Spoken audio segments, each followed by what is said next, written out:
What is going on, everyone? Welcome back to episode 49 of Hit the Books. Today is Thursday, August 3rd. You are listening to us here. I am joined by my fellow co-hosts Ace and Mackie. No Jesse this week, as I believe he's away for work. Was a little sketch on why he's not going to be here this week. Just kind of left us in the dust, but I'll leave that up to him to hear whenever he's editing this podcast. Um, I'd like maybe a little bit better of an explanation next week, but we'll get into that later. I'll hand things off over to Mackie. Mackie, how have things been with you? Yeah, pretty good. Obviously missing Jesse this week. Like you said, Huff, looking a little sus over there. I don't know. He's gonna have to explain that one. But Just a text. Hey, I won't be there this week. It's like, okay. yeah, but other than that, not much going on. Yeah, just talking sports, gambling, you know how it is. Yeah, I feel that. I'll hand things off over to Ace. Ace, how things been with you? Yeah, not too bad. We were talking about this earlier in our group chat, but we're 3-0 in our last three MLB plays, so pretty stoked about that. And been doing pretty well on the personal card to start the day today too. So yeah, I wouldn't hate on Jesse too much. You can't really hate on him like you do with the running backs in NFL. They just like holding out and not telling you why. But that's all right. We all know they'll come around when you need them most. That's a good point. That's a good point. All right, and to start off this week, we're gonna get into our top three. This week is gonna be our top three NFL jerseys coming into this year, with all the new teams announcing the new uniforms. Whether it just be the new helmet with a old uniform in the example that I showed you guys with the Carolina Panthers, or a fully new uniform to go with the new helmet in the instance of like a Philadelphia Eagles with the Kelly Green. We're gonna go through our top three that we're liking and we're most excited to see on the field this year. Who wants to start us off? Ace, you want to get us going? Yeah, I can definitely get us going. My list is pretty classic, but got to throw it out there. Just love the way these jerseys look, honestly, and I'm soup for this season just because of it. Coming in at number 3, I'm going to go with that Tennessee Titans Houston Oilers look. I mean, can you just imagine King Henry stiff arming someone into oblivion wearing the powder blue with the stripes on the helmet? It looks like a college jersey to me. Kind of looks like Ole Miss, so that one's going to be sick to watch.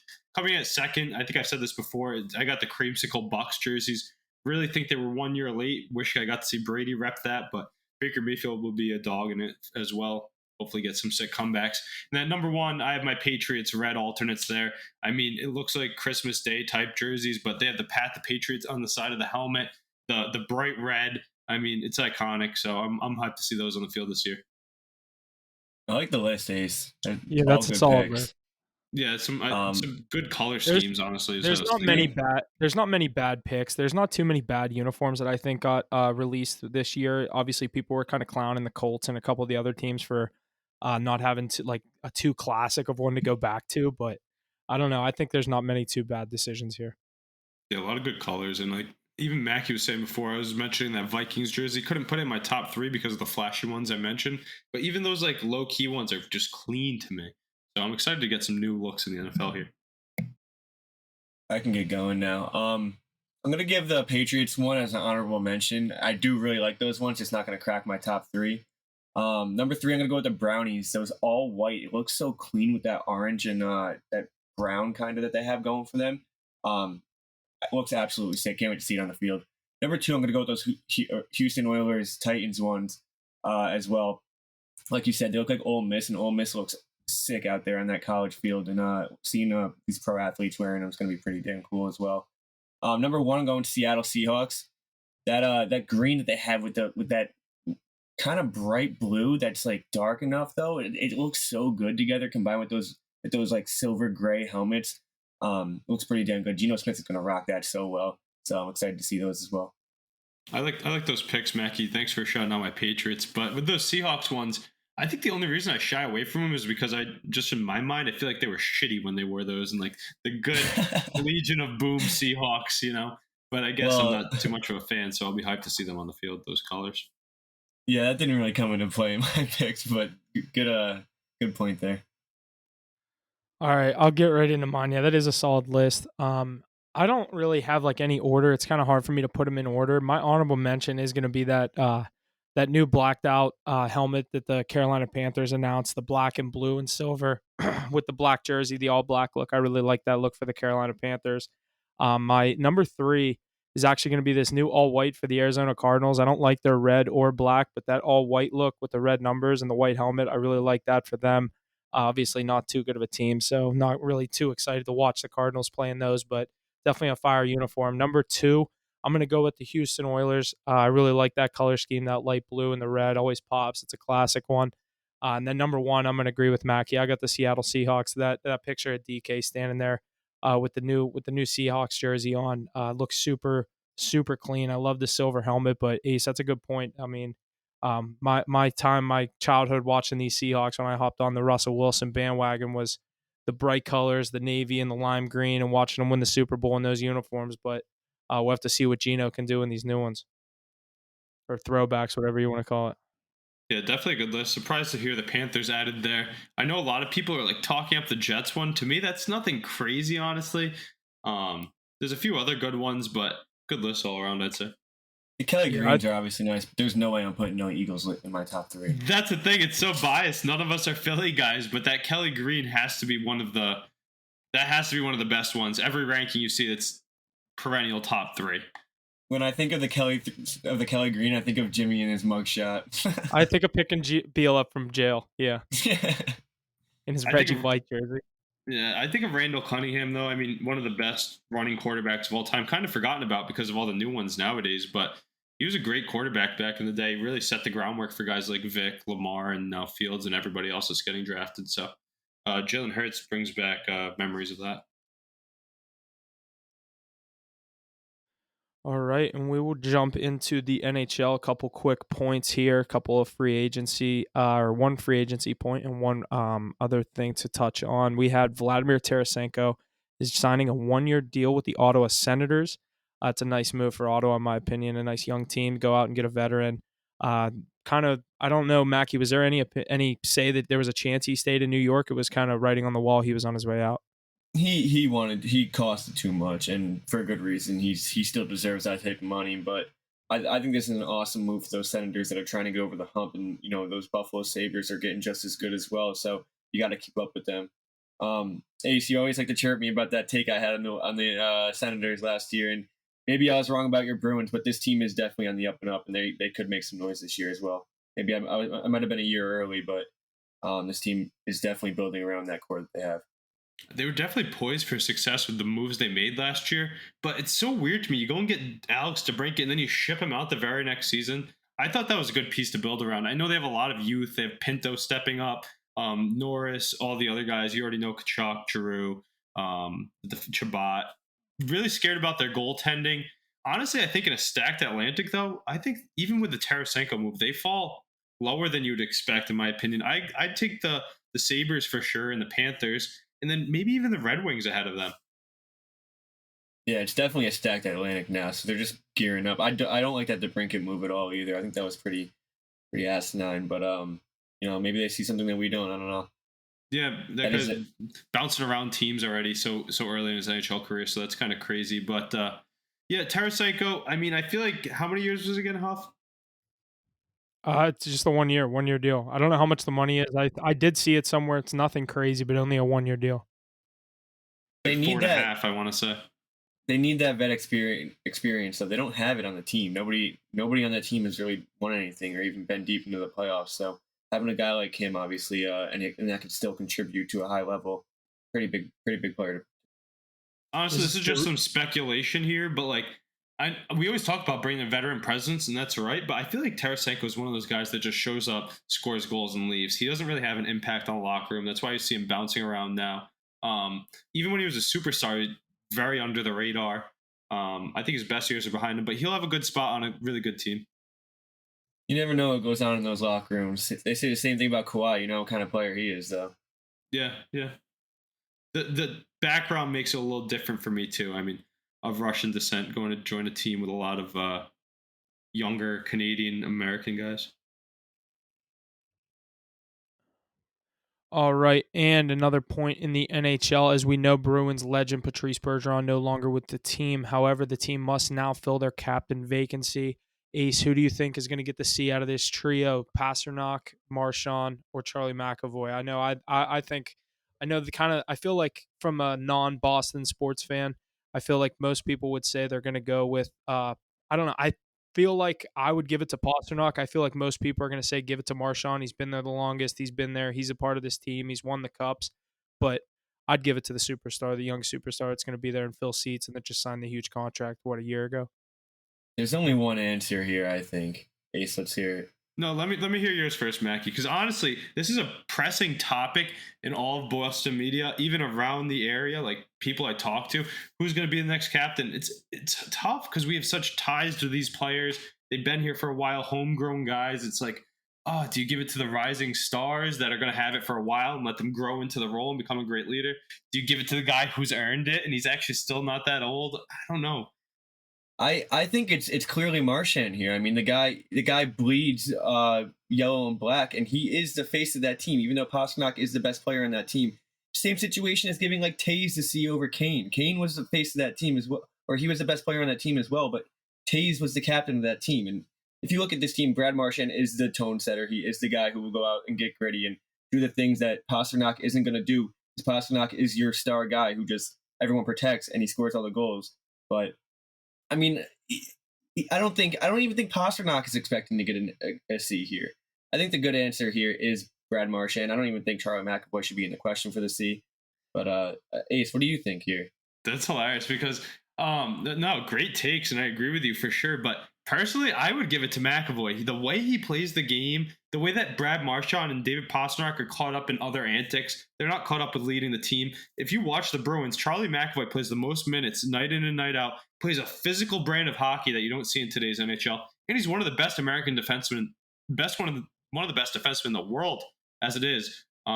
Great leader already with a young team. That's another thing I think about in the contract length of Marchand. How many more years is he going to be around? Do you want to just make it a rotating door? I don't really know. I feel like the easy answer, and I feel like they're going to end up giving it to Marchand to mesh that new group. But I personally would have liked Chucky to grab it, but we'll have to see. I mean, honestly, it could go any direction. With the money and superstar power that Pasternak has too, you can never count him out of the question. But if you think about it, what a slap in the face to Marchand if you give it to Charlie McAvoy. Even when they gave it to Bergeron, didn't they make the joke that they were giving it to Marchand? And it's kind of like as a joke they were doing it because it was obviously going to Bergeron. I feel like it'd be the same thing if you gave it to somebody else. Marchand's getting slapped in the face. Do you think, honestly, with just knowing the Bruins' personality, following this team and following Marchand literally since he was in Providence and hanging out in Rhode Island even, yeah, he's in line, but I feel like he's not the guy that wants that captaincy. I don't know if Pasta is either. They're not the most serious bunch.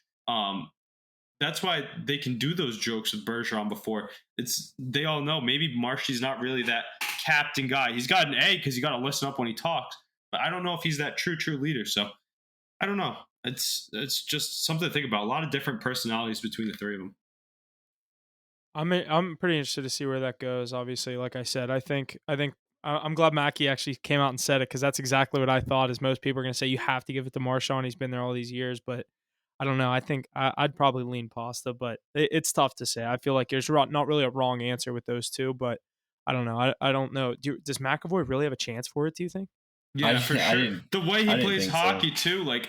Just versus Pasternak, look at him, goofy, just likes to score goals, doesn't really like to do much else, and his takes on any social media is kind of outlandish. He's not really like leading the team. He's just like a chill guy, having fun. And then you got Marchand, the little ball of hate. I mean, he's more worried about chirping, and maybe that's not the guy you want to give your C to, just personally. You don't want your captain. He's not chirp.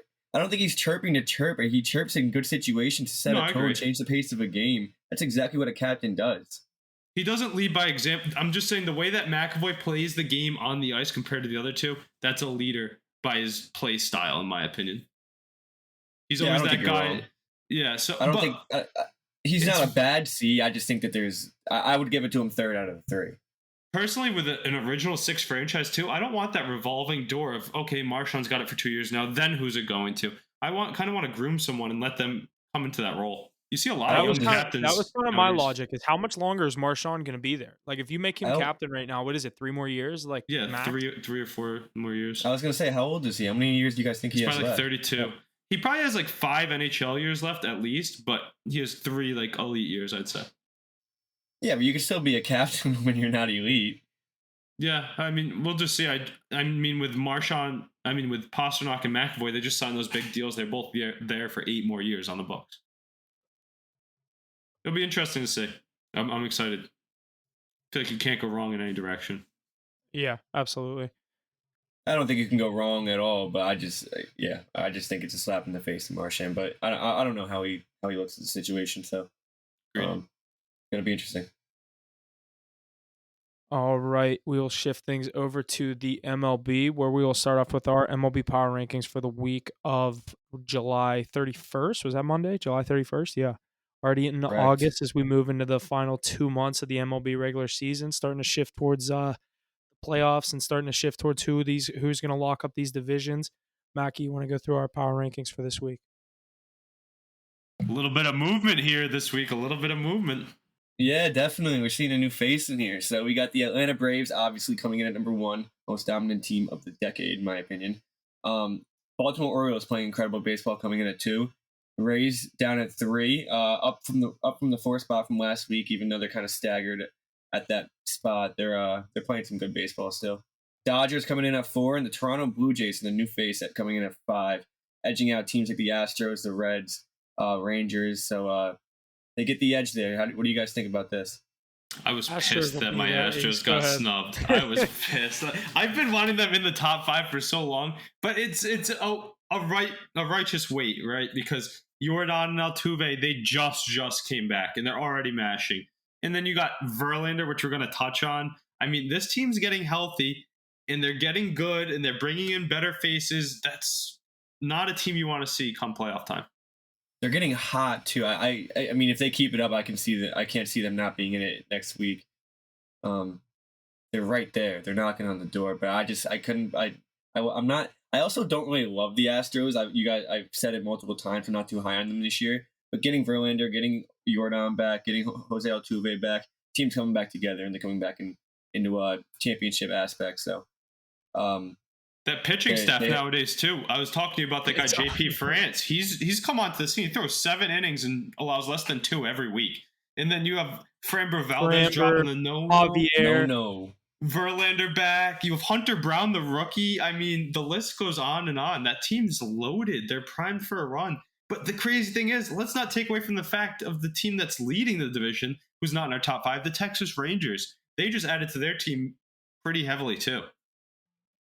And they just keep winning. I hit them both on the run line yesterday. Parlayed that one. That was nice. But That's also 2-0, why I 2-0. didn't.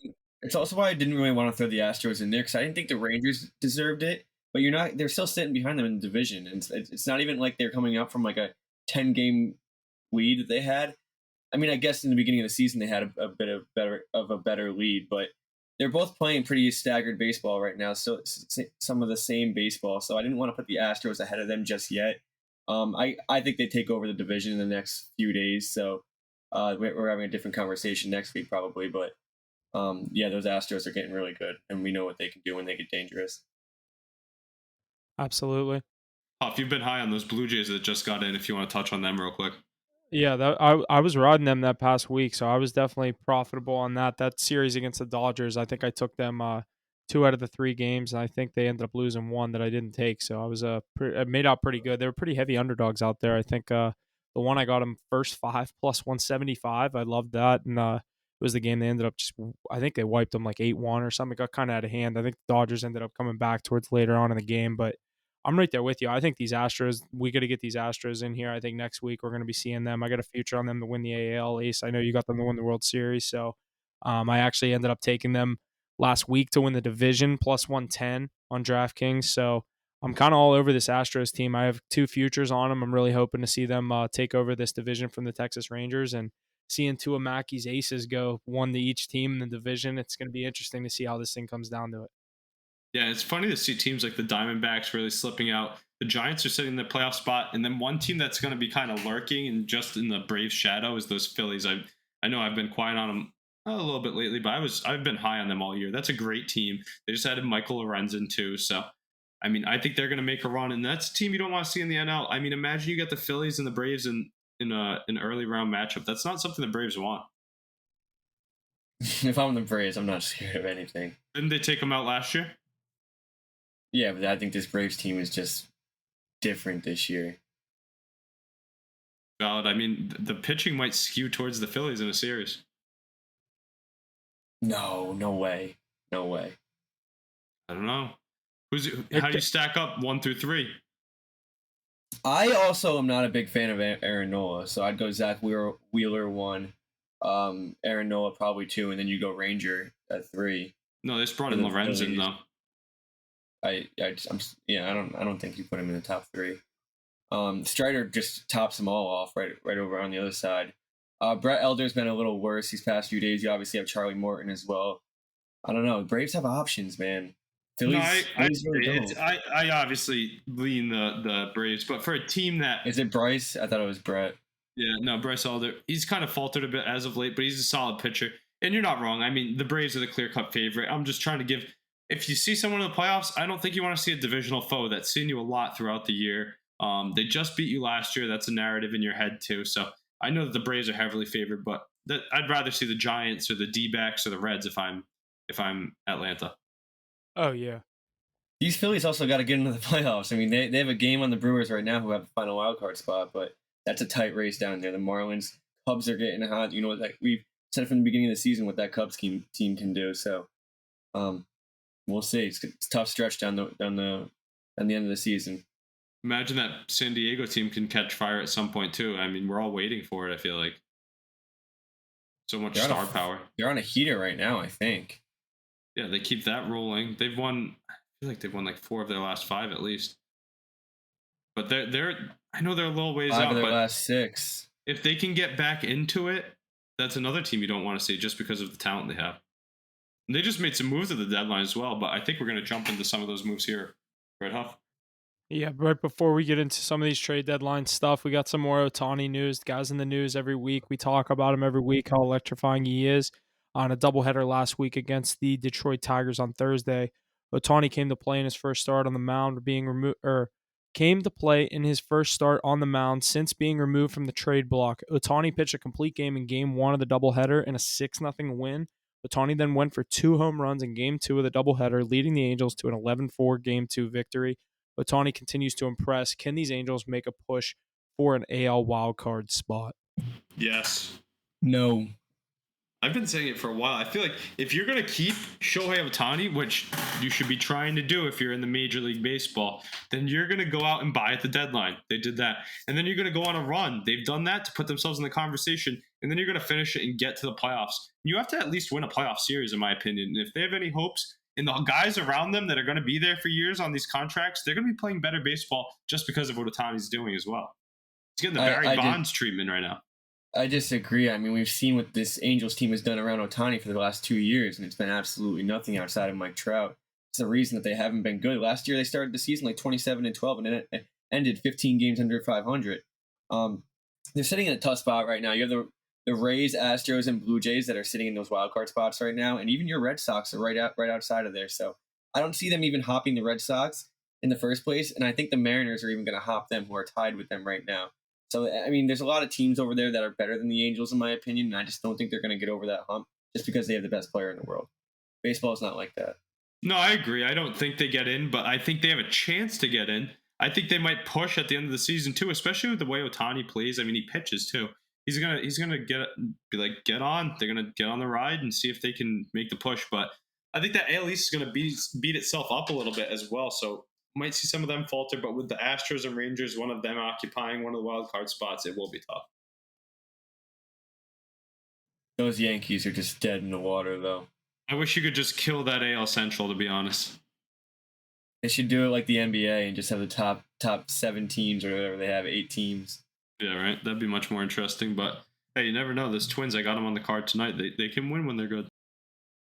Remember we had them as a top 5 team in the MLB?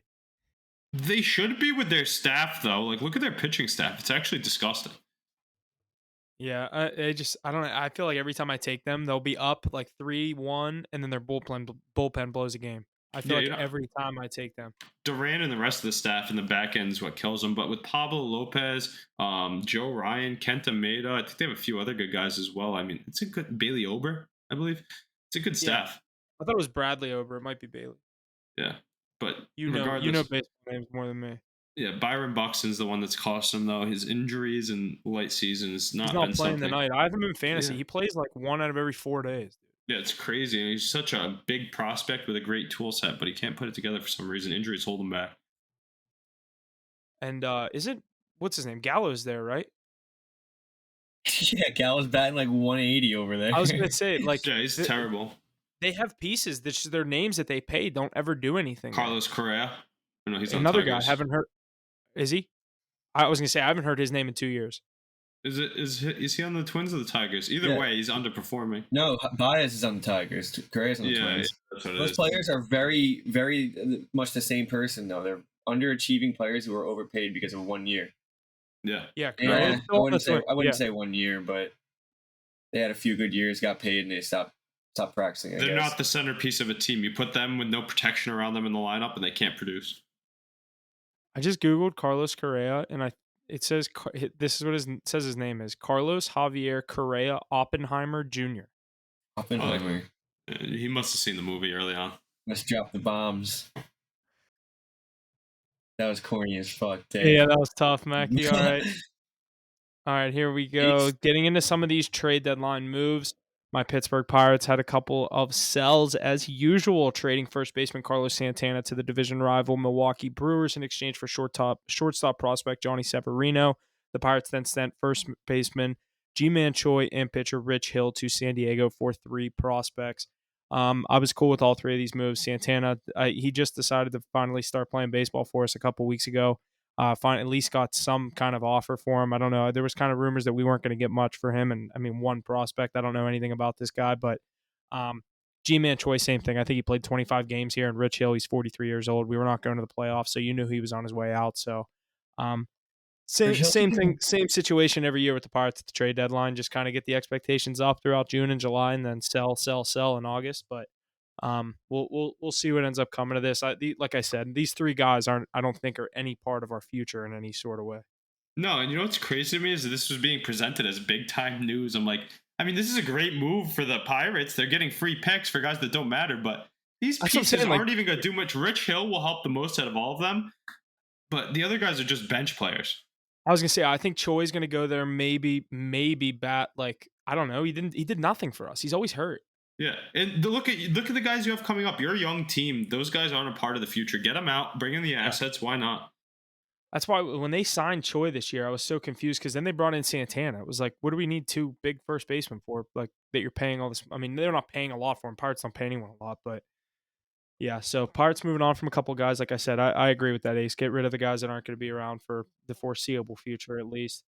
Thank God they're not. Huff, I was just gonna say, thank God they're not getting rid of the young guys like they did before. I know that was in free agency. I was gonna say, usually we were the ones that we trade all the young prospects. Now we're like, yeah, you can have Rich Hill for a playoff run. Have fun. Yeah, like enjoy that.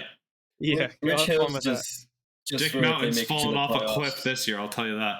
Will he be a starter there? Or are they gonna put him? Like, what are they gonna do? No, well, he might start in the regular season, but if they make it to the playoffs, start long relief.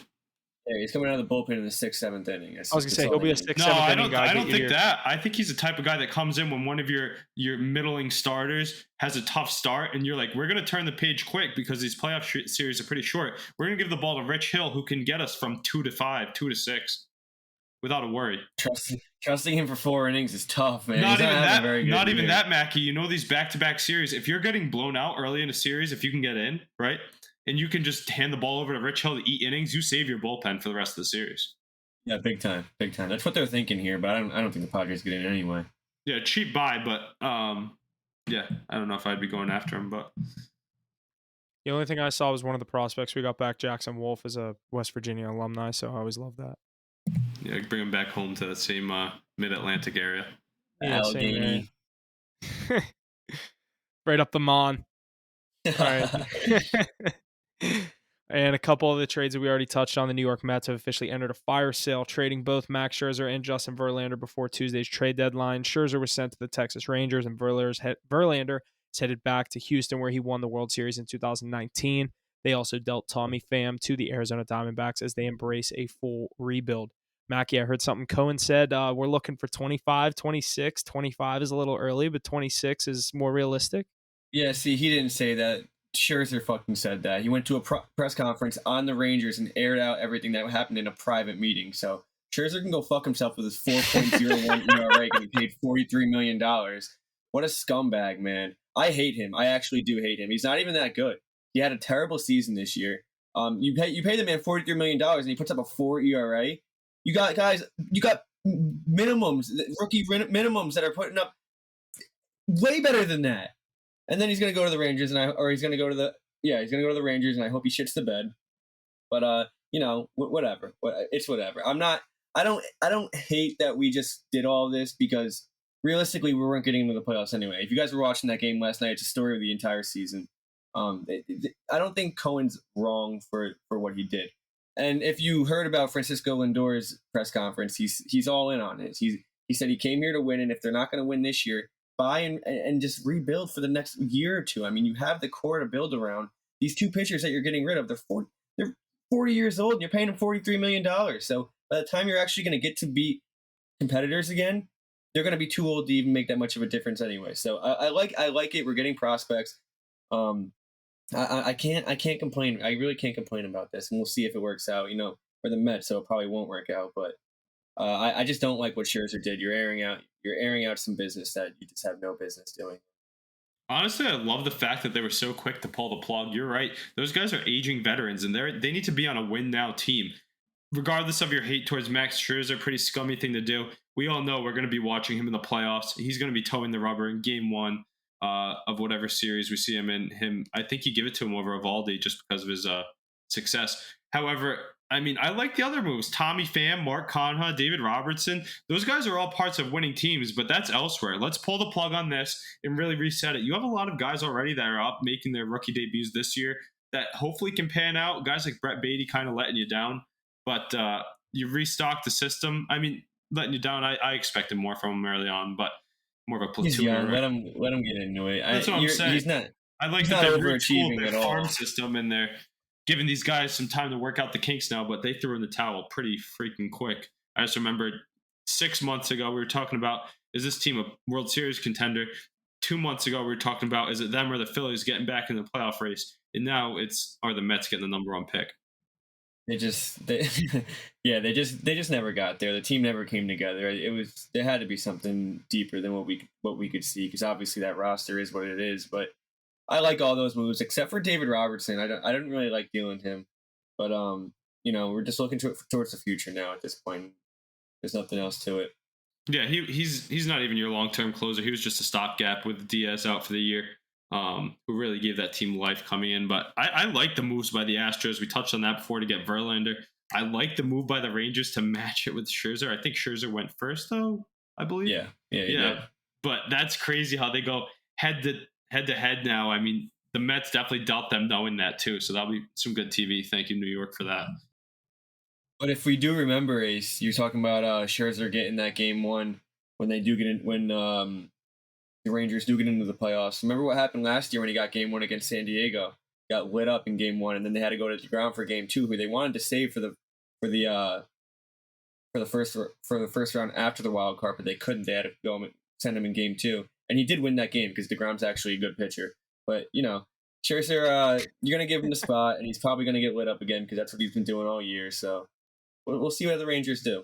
I think if you're the Texas Rangers, you haven't been around, you haven't been relevant in this long. You go and get a name like Max Scherzer. That's a good move, especially for a team looking to get over the hump. We talked about last week who's going to go get that guy. The Rangers and Astros both went and got that guy. Like, those are two of the biggest names in baseball you could have gotten at the deadline. Yeah, you're going to give the game to Scherzer because it's Scherzer and you just went out and got him, but I think you're better off giving it to a vet that's been there and the team trusts and Evaldi. The team knows. He's brand new too. Yeah, probably. But he's a playoff performer. Ace. Yeah. Wander Franco, 2-run shot, top of the first, no one out. Oh, let's go. Those Rays at plus money every night now, and those Yankees so overrated. And I hate Garrett Cole. That guy stinks. I just can't. He's the one guy I can't bet against. He just gives up home runs, man. He gives up home runs. He truly does. The faster they come in, the faster they come off the bat. If you hit it, it's gone. Ask Rafael Devers. I say it all the time. Watch, he's going to give up 2 runs in 7 innings, but the game's going to be 2-0 after 7 innings. I was going to say the Yankees. Well, McClanahan on the other side too. That's a good matchup. That's what I'm saying. That's what we said. The Yankees won't score. This could be the final score, like 3-0 Rays. Hmm. I mean, Ace, the those Red Rays, Sox fell apart today, man. It was a big yeah, game. West Coast trip. I mean, it was Cutter Crawford day though. This was the one game of the series you didn't see me put him on the card. So, I mean, I didn't expect much with him on the mound, but it was really the bullpen that blew it. He had a good outing, 5 innings pitched, Yeah, 5 Ks. But 3-0. yeah, They just blew it up. you got to be able to hold that. But I think after what back-to-back games that went to extra innings, that bullpen's pretty beat up, especially on the West Coast trip.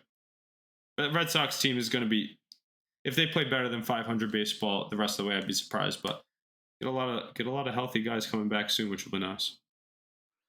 Absolutely. And a couple of the other moves, a team that we talked about maybe needing to go out and get another arm was the Baltimore Orioles. They did just that, trading for St. Louis Cardinals starting pitcher Jack Flaherty. And some of the other teams that bolstered up at the deadline include the Marlins, Phillies, Padres, Angels. Overall, who would you say are the winners or the biggest winners and losers of this year's deadline? You gotta say the Astros are up there for the winners. I don't know, Ace. Let me hear. I know you don't like those Angels, and I agree with the take you had about them making the playoffs earlier, but for making moves, they got Lucas Giolito, Reynaldo Lopez, and CJ Cron, Randall Grichuk.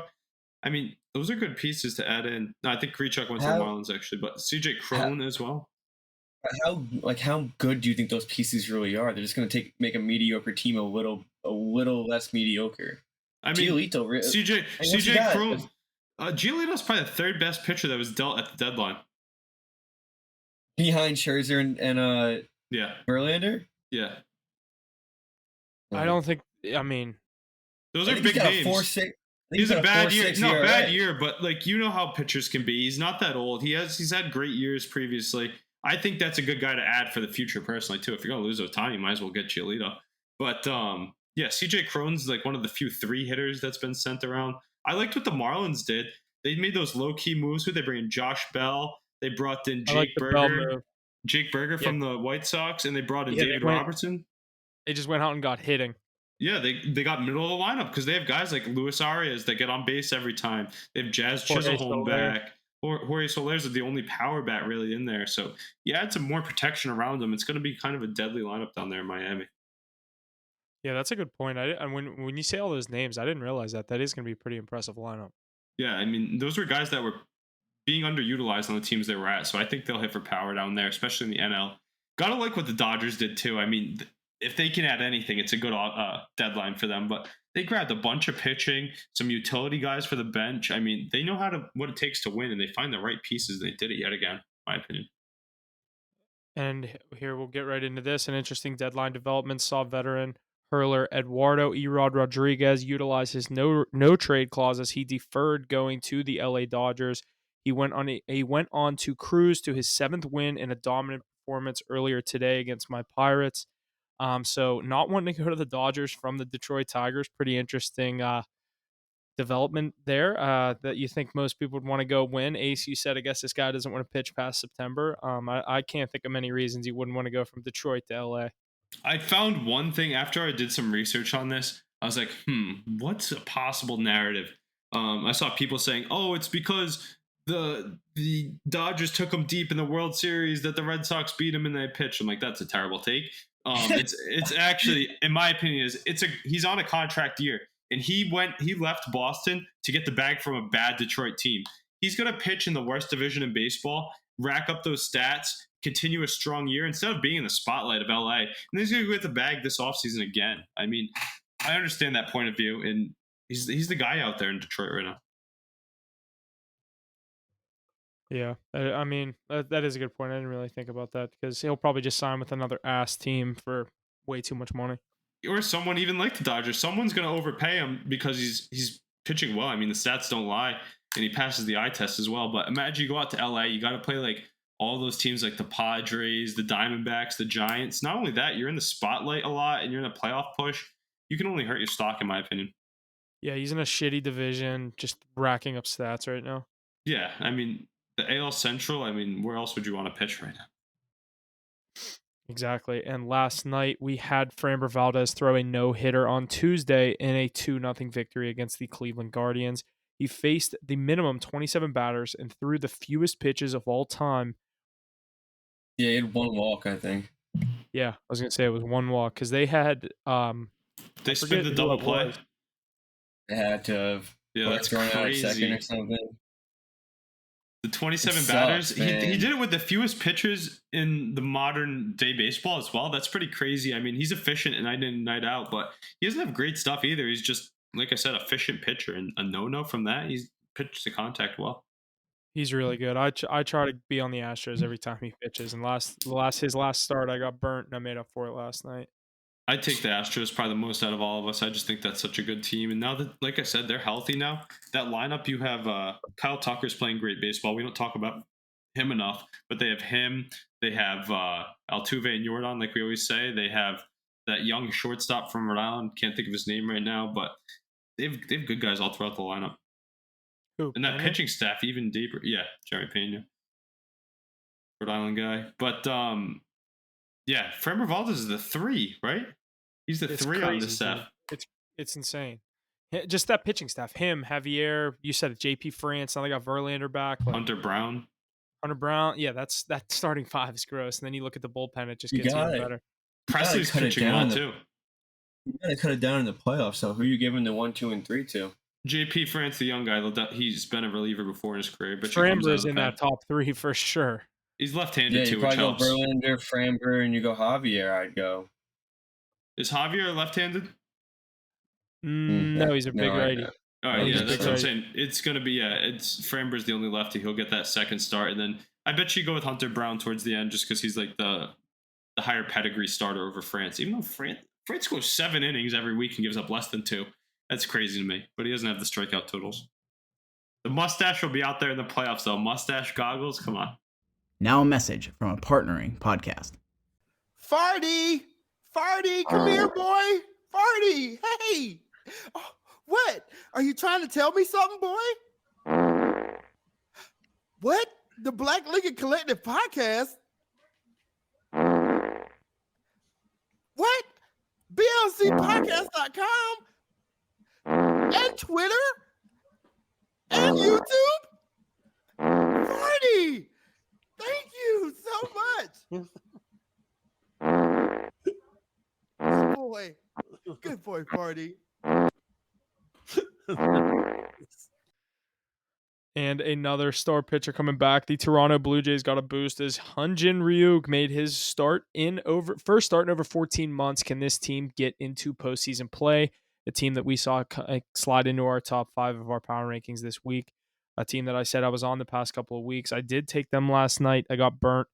Or no, not last night, 2 days ago against the Orioles. I like them. But this Orioles team, they're coming into Toronto looking for vengeance tonight. I do like the Blue Jays to not get swept tonight with Kikuchi on the mound. But last night, Ryu got, what was the score? I think I saw he gave up 3 earned runs or 4 earned runs in the first couple innings, and people were saying 13-3 final he score. He waited 14 months to come back and give up all those runs. It was just like not a good situation. But I don't know. I think he'll get back to it. Maybe not his old self, but I think that's a tough look for your first start back.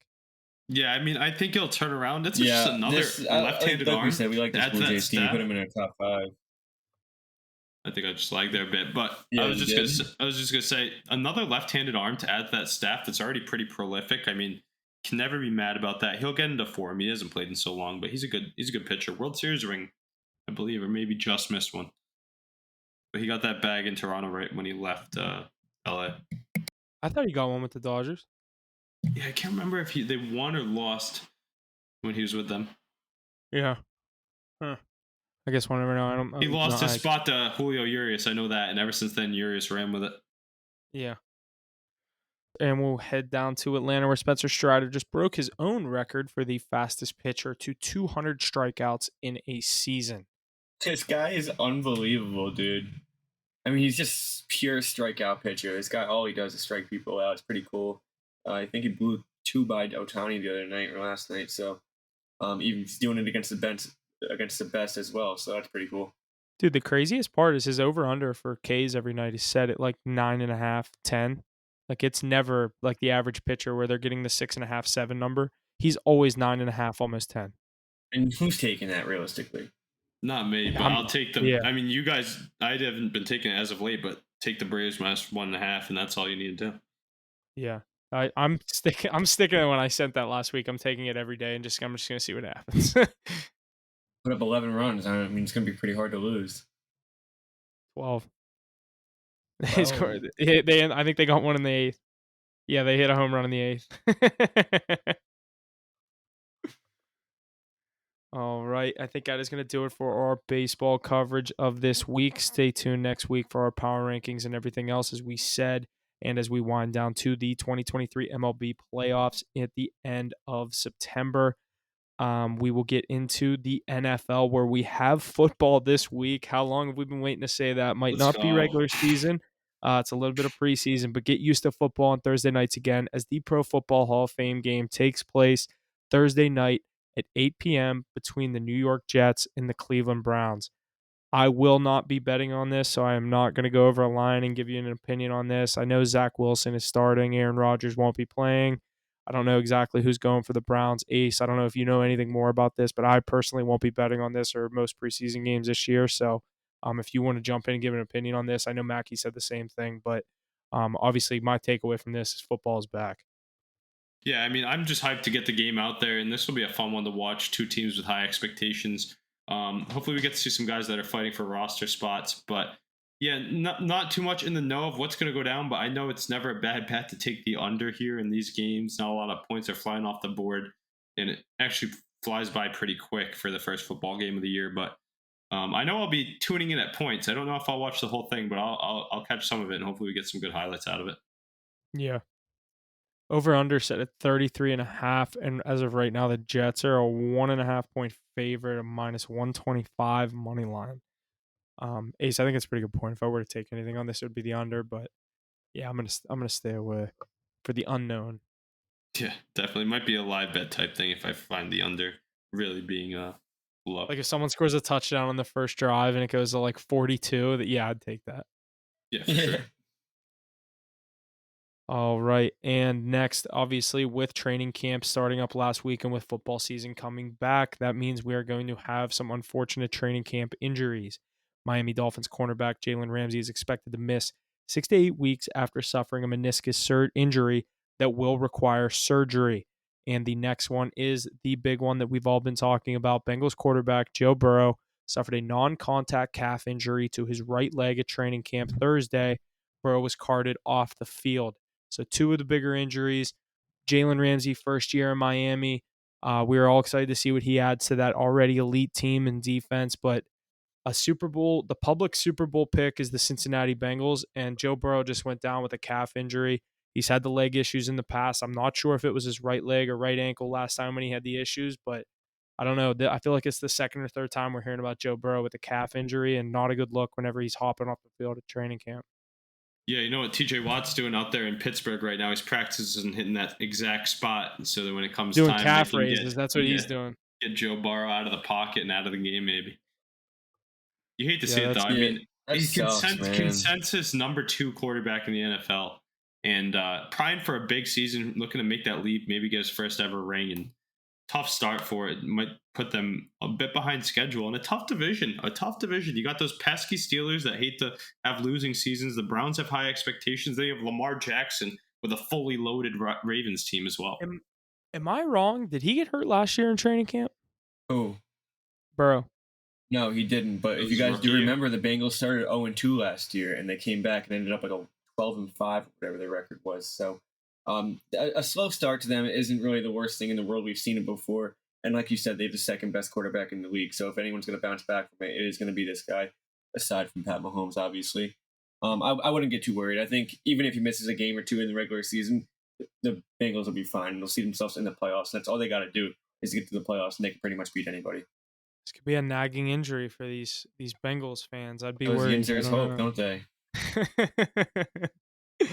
Maybe. Lucky for him, he's a pocket passer, so he'll be able to get back to form sooner rather than later. I was going to say, yeah, he's not trying to break anyone's ankles out there. So, and then amidst the crazy NFL running back market, superstar Jonathan Taylor has officially requested a trade from the Indianapolis Colts. Who do we see going after and landing this expensive running back, or do we see him staying put in Indy? Some interesting comments made by Jim Irsay at training camp. I don't know if you guys heard this. He goes, if I die and Jonathan Taylor's out of the league, no one will remember either of us. Tough situation. You never want to hear that from your boss or your owner or whatever it is in the workplace in the NFL. I don't know if I'd ever want to hear someone say that about me. It's pretty tough thing to say. But if I'm Jonathan Taylor, I'm trying to find the fastest way out of Indianapolis as possible. What an absolutely crazy remark! And if you've seen a picture of Jim Irsay recently, he looks like he's about to croak any day. So he looks like he just sits in his house and does coke and meth all day. Like he looks like he has serious drug problems. Maybe that has something to do with it. But then again, Jonathan Taylor asked for $16 million in the midst of this running back lockout that might go on soon. So that was pretty crazy for him as well. After a shit year. Well, he was injured, but everybody's injured when they're playing bad.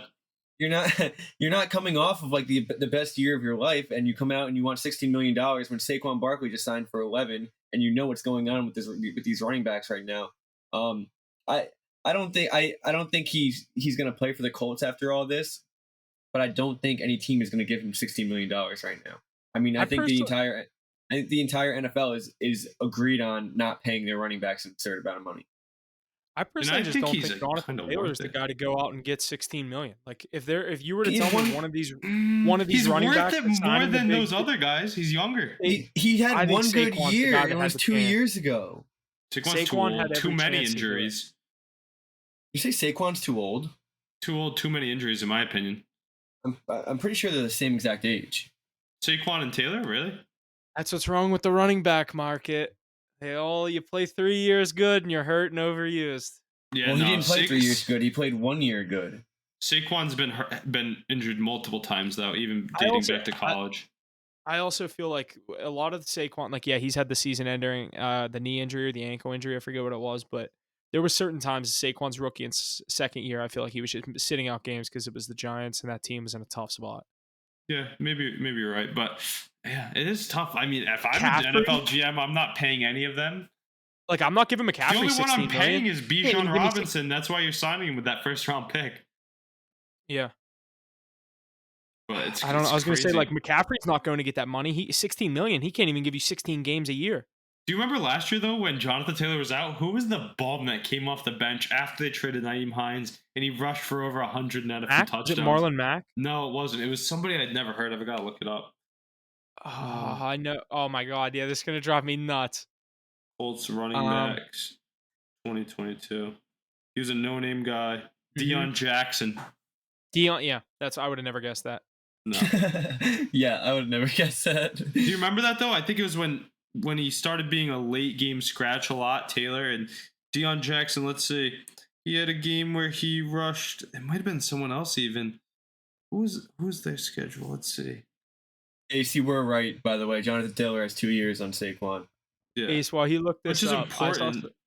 I saw someone 2 years is a lot. Yeah, it is, especially as a running back. I saw someone say, it was like a meme of Anthony Richardson at a press conference, and it was like, so what position are you going to play this year? And he goes, quarterback, running back, fullback, wide receiver.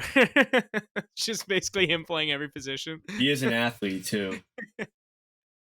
I'm sure they'd be happy with just 11 Anthony Richardsons on both sides of the ball. Doesn't matter, even off an offensive line, you still can't catch him.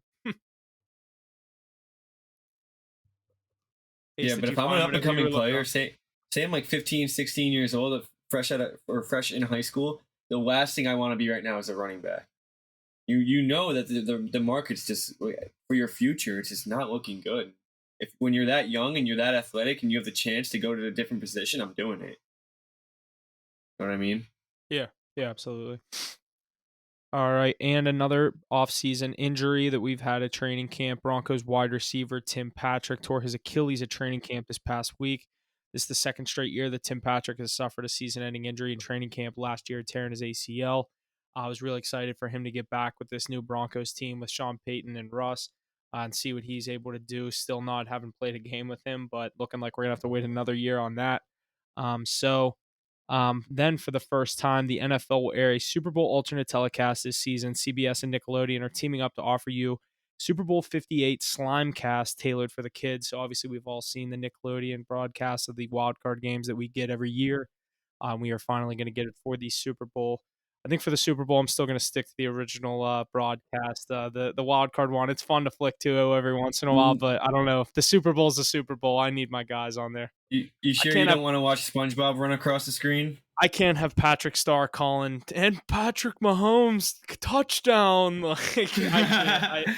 It's just That's AI shit, crazy man. though. It's crazy. They really did it for the Super Bowl. I mean, I guess you're gonna get the kids to catch it at a younger age now too. And I kind of said the same thing. I was like, they oh. totally skipped right over the AFC and NFC championship instead of being like, let us get one of them. Let us get one of them. And then the other one's fine because they're both on the same day, or let us get whatever one's first and we'll do the alternate broadcast. We don't even need to do both.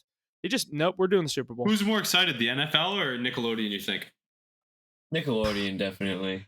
I personally think, dude, when I was 10 years old, I would not have watched this on Nickelodeon either. Like, I don't know. I feel like this isn't even, if you're like a real sports fan, like even when you're younger, you don't want to watch like an animated version of it. I mean, I wouldn't have wanted to. I don't know. Not to talk down on the younger that. generation, but the Fortnite generation right there might love to catch this on Nickelodeon.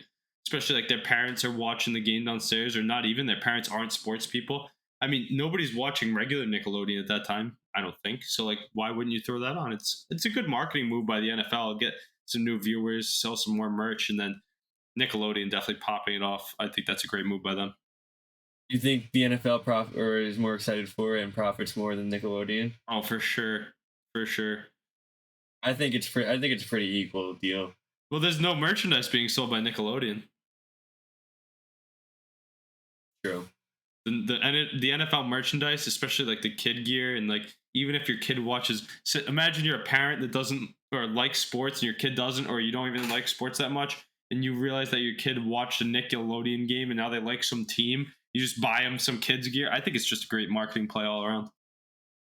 I think like what Mackie said, I think anyone that gets to work with the NFL, it's an instantly just boosting all your numbers. Yeah. I mean, it's the biggest, baddest company in America. There's a reason that every Sunday is owned by basically, or Sunday, Monday, and Thursday now. I wouldn't say Thursday as much, but Sunday and Monday, the NFL is king. Hoff, I bet you can think of a few people too, like maybe people that you friends with, work with, or something. People that aren't sports buffs, but they'll be like, "I'll throw on Nickelodeon just to check it out." We'll watch someone get slimed. We'll watch someone get slimed as they score a touchdown. That's cool. Yeah, Mitch Trubisky MVP. Yeah, the MVP, dude. It's more important than the Super Bowl MVP. So. All right, and then to end off this week, we are going to end off with our top 5 of the NFL this week. Back again with another week for our NFL positional rankings. This week, we're going to focus on the centerpiece of the defense, the inside linebacker position. Who do you guys have rounding out your top 5 in the middle of the field? I can definitely get us rolling here. I'm excited for this someone one. wants to go here. I didn't see this in here until right now, so I need to make this list. Yeah, no, you'll be able to get the names quick, and once you hear me rip through them, but I'll go with some shout-outs first. Shaq Leonard, he should be at this list, but because of his injuries in recent years, he's kind of fallen out, but I think he'll get back there soon. And then Demario Davis, centerpiece of that New Orleans Saints defense, which could project them to win the weak division. Two guys that are all over the field and definitely Pro Bowl caliber players, but starting from my list, I'm going to go with number 5 at the beginning. I'm going to go with Tremaine Edmonds. I mean, a lot of people have him lower that I've seen on their rankings, but he's only 25 years old. He just left the Buffalo defense to be the centerpiece of the Bears defense, and he got the bag, and it's worth it. I think he's going to flourish there, and he's going to move into that upper echelon of MLBs. And then coming in at 4, got to respect one of the GOATs of the position. If you'd asked me this 5 years ago, he was number 1, but it's Bobby Wagner. I mean, it's crazy that he's still doing it to this day. He's all over the field, leading the league in tackles, stops through the air and on the ground, and gets in the backfield. Crazy how good he is. Coming at number 3, I have one of the Super Bowl heroes from a few years ago, Levante David. Gets a lot of help from Devin White roaming the field with him, but he's the captain of that defense. And the reason that I think that the Bucs are going to hit their win over on the year is going to be because of that defense. And with Levante David at full health, he'll help them do that.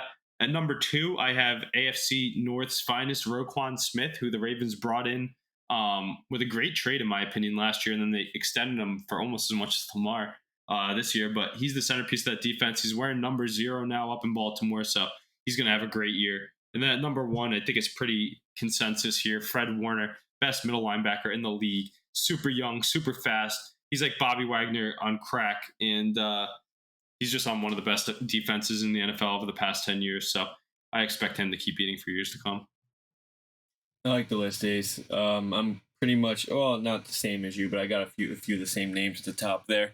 Coming in at number 5, I'm gonna go Matt Milano. A little underappreciated in my opinion, but definitely up there. You didn't even give him your honorable mention. I'm surprised there, but definitely a top, at least top 7 guy in my opinion. Number 4, I'm gonna go Shaq Leonard. Like you said, I think he would definitely be in the top 3, but with his injuries, he's been on and off the field, so you gotta respect the guys in the top 3. Number 3, I'm going Roquan Smith. Like you said, beast up in the AFC North for those Baltimore Ravens, and I think they're going to be pretty successful this year as well. So put him at 3. Number 2, I'm going Levante David. Absolute dog as well. Deserves to be in top 2, and obviously number 1, Fred Warner. Best middle linebacker in the league, like you said. I don't think anyone's taking that from him, at least not right now. I like those picks because when Leonard's healthy, he could definitely be number 2 right behind Warner. Yeah, I was going to say. I don't think anybody's uprooting him, but you know what's kind of crazy is we don't use this conversation for Warner. Is Dre Greenlaw is like on the cusp of that top 5, but is it because he's on that defense with Warner? That was my thought process with Milano. Was Tremaine Edmonds was that middle linebacker up in Buffalo? I want to see how Milano fares without Edmonds now. Is he still going to be that lockdown defense? I mean, I know there's still a lot of help around him. What does he have? Ed Oliver, 2 great safeties, some good corners. So, I mean, there's still help up there in Buffalo, but that's the only reason I have him lower. I prefer those middle linebackers. Yeah, that's a good list coming from both of you. I actually have the same top 3 as Ace, but I'll get into my 5. My 5 is Tremaine Edmonds. That's a guy that I wanted the Steelers to really go out and get this year when he was signing that free agent deal with the Bears. That was someone I really wanted to see us come and solidify the inside of our defense with. I got Tremaine Edmonds at number 5. Number 4, I am going to go Darius Leonard. Like Ace said, the injuries do kind of hurt him a little bit, and being on the Colts, kind of being on a tough, bad team for the past couple of years has kind of hurt him, but being still one of the best guys in the middle of the field at the position. Number 3, I do have Levante David, a former Super Bowl champion with the Bucs. He was he was the face of that defense, in my opinion. Him and Devin White were holding down the middle of that Tampa Bay defense, and that was a huge part of the reason they won the Super Bowl. I know they had TB12 on offense, but that defense was something special, and him holding down the middle. Number 2, another guy I wanted the Steelers to go out and get from the Chicago Bears, Roquan Smith. Like Ace said, goes to Baltimore. He's been a hell of a player since Baltimore got him. He's my opinion, like the ideal Baltimore Raven, just a badass middle linebacker, come in and fill the shoes of some of the greats that they've had on defense throughout my lifetime. I know I was at the Steelers Raven game this year in Pittsburgh. I watched Trubisky literally throw Roquan Smith the ball twice. Didn't even really have to do much for it. I don't even think the one time he was looking, he caught it. So Roquan Smith, number 2, and then the unanimous number 1, Fred Warner, the guy out in San Francisco that's been doing it for a couple of years. San Francisco, they just breed defenders out there. In the past, Ace, we've talked about in general the Patrick Willis and Navarro Bowman eras out there, and now, like you said, it's Fred Warner and Dre Greenlaw, and they just keep doing it. But Fred Warner is for sure the number 1 middle linebacker in the NFL, in my opinion.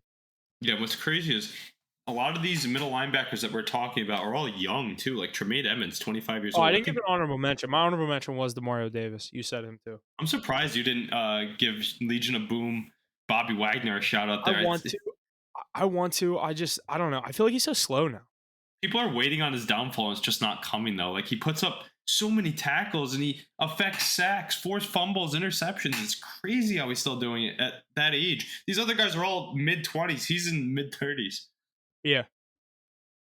Super Bowl champion as well, but Demario Davis, he was really good. A few other guys on the outside that can't think of any. I mean, nobody. Your buddy up in Pittsburgh just got paid like he's a top 5 middle linebacker.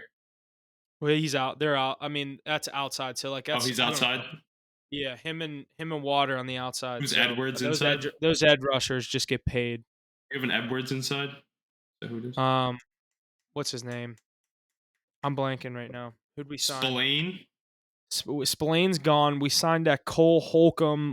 That's always our hole is our middle linebackers. We always have good edge rushers and good D line. Our middle linebackers are always our weak link. Let me see who our middle linebackers. It's crazy to look at the style of play middle linebackers play with nowadays in the NFL too. You remember back even 10, 15 years ago when we were growing up, Brian Urlacher, Ray Lewis, even Luke Kuechly and Patrick Willis, they were these huge guys that would stuff the run, plug the A-B gap, whatever. But now you got to be a versatile linebacker with some speed, get sideline to sideline, cover those rushing quarterbacks. It's really important in today's NFL. I miss the era of Brian Urlacher and Ray Lewis smacking people across the middle, though. Yeah, I know what you mean. The Steelers inside linebackers position depth chart is actually kind of a joke. Cole Holcomb and Elandon Roberts at the starting spot Landon at Roberts, Kansas. ex-Patriot Super Bowl champion.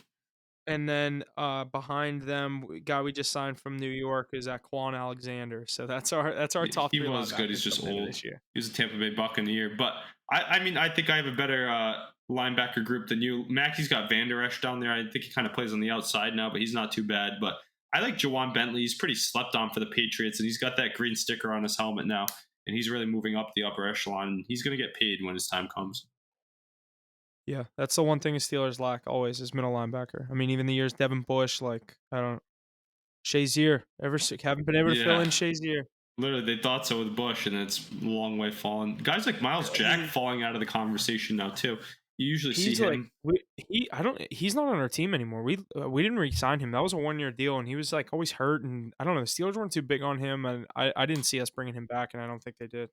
No, yeah, but Devin White. I mean, we talked about Levante David, but he overshadows Devin White. I think he's one of the best young linebackers in the league. Oh, he's probably my honorable mention. I should have thrown that in there. I don't know how I said his name and didn't put him in there. For a young guy, he's probably one of the especially what he did in the Super Bowl run. Remember what he did for the Bucs in that Super Bowl run?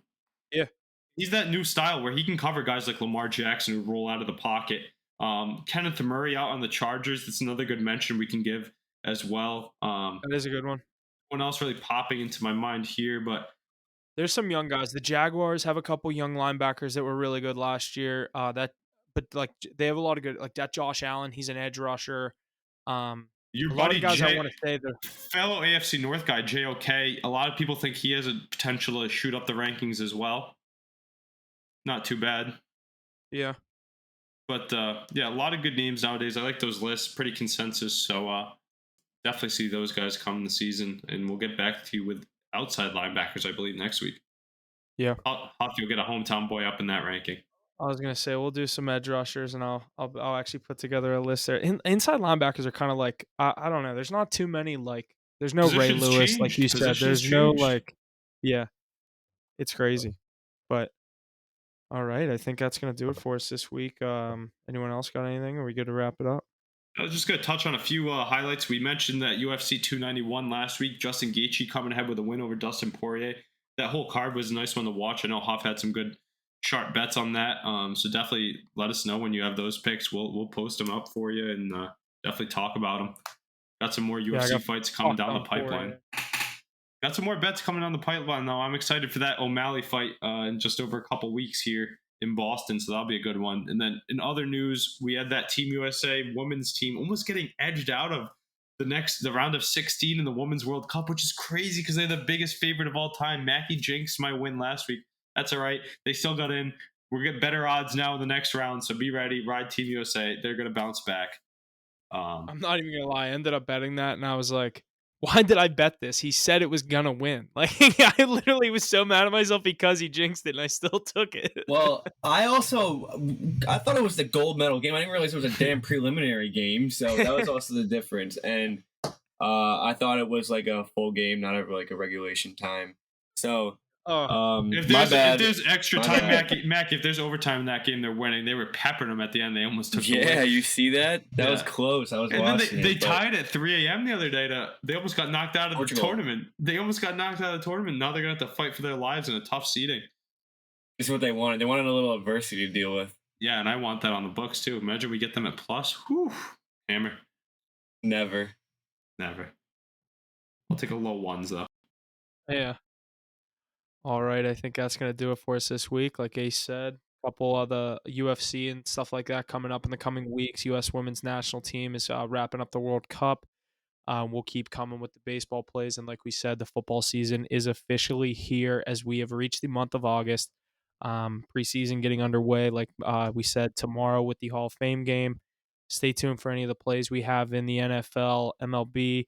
As we get closer to college football is right around the corner, coming right before the NFL. We keep saying NFL is almost back, and college football is a week before that. So A lot of sports coming up in the month of August, and we're excited to bring them to you. So, And that's going to thanks do it for for us listening, on and we'll this see you guys episode of Hit next the week Books. for Thank you to episode everyone who 50 tunes in of each season and every 2. week. Without you, Let's we go. wouldn't be able to do what Here we we do go, boys. here. So NFL please starting like, tomorrow. share, and Let's get subscribe it. wherever you can.